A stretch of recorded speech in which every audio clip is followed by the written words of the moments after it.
চট্টগ্রামের বাজারে সপ্তাহের ব্যবধানে দাম বেড়েছে দেশি মুরগি সহ সোনালী ও ব্রয়লার মুরগির। কিছুটা কমেছে ডিমের দাম। মাছের বাজারে সরবরাহ বাড়লেও দাম নিয়ে অসন্তুষ্ট ক্রেতারা।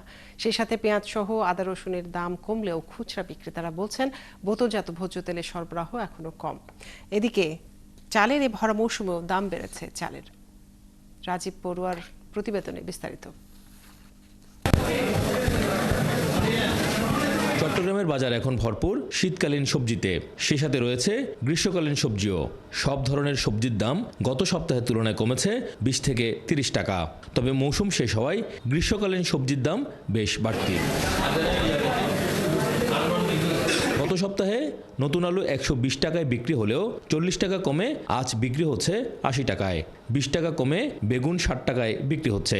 কমেছে ফুলকপি, বাঁধাকপি সহ সব ধরনের সবজির দাম। সবজির দাম গত সপ্তাহে বেশি ছিল, আজকে তুলনামূলক অনেক কম। সবজির দাম কমার কারণ হয়েছে সবজি সবটার অনেক বেশি, সব জায়গা থেকে সবজি এখন আসতে।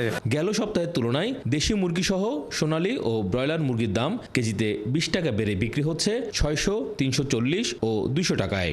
খাসি ও গরুর মাংস বিক্রি হচ্ছে 1150 ও 900 টাকায়। গত সপ্তাহের তুলনায় 5 টাকা কমে 135 টাকায় বিক্রি হচ্ছে ডিম। গত সপ্তাহের তুলনায় সপ্তাহে সোনালী ব্রয়লার দেশি কচুরিতে কেজিতে 20 টাকা 15 টাকা করে বাড়ি গেছে। সিনার মাংস যেটা আছে হাড্ডিওয়ালা, এটা বেচতেছি 800 টাকা করে। ক্রয় ক্ষমতার মধ্যে রাখতে পারলে জনগণের জন্য উপকার হতো। মিঠা পানির মাছের সরবরাহ ভালো থাকলেও সামুদ্রিক মাছের সরবরাহ কিছুটা কম। যদিও বিক্রেতারা বলছেন দাম গত সপ্তাহের তুলনায় কমতির দিকে, কিন্তু ক্রেতাদের অভিযোগ সরবরাহের তুলনায় মাছের দাম বেশি। সাগরের মাছ পাওয়া যাচ্ছে না, সেই জন্য একটু মাছের দামটা একটু বেশি। রুই কাতাল বেসিক্যালি এই দুইটা মাছ সবাই তো একটু অ্যাফোর্ড করতে পারে, তো 250-র মধ্যে থাকলে বেটার হয় আর কি। গেল সপ্তাহের তুলনায় পাইকারি ও খুচরা বাজারে ভারতীয় পেঁয়াজের দাম 10 থেকে 15 টাকা কমে বিক্রি হচ্ছে 75 থেকে 80 টাকায়।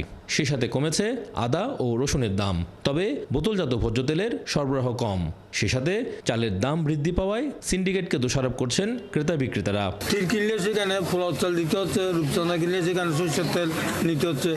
এইগুলো আমাদের সমস্যা। এক বস্তা প্রতি প্রায় 120 বা 150 এরকম করে বেড়ে গেছে চাউলের দাম। পেঁয়াজ বিক্রি করতেছে আপনার 75 টাকা 80 টাকা, আর আদা আপনার 120 থেকে 130 টাকা, রসুন 220 টাকা। কঠোর মনিটরিং আওতায় আনা হয়, এটা অনেক মানুষের সাধ্যের ভিতরে চলে আসবে। ক্রেতারা বলছেন বাজারে পণ্যের সরবরাহ বেশি থাকলেও সে অনুযায়ী দাম নাগালের মধ্যে নেই। রাজীব বড়ুয়া, 71, চট্টগ্রাম।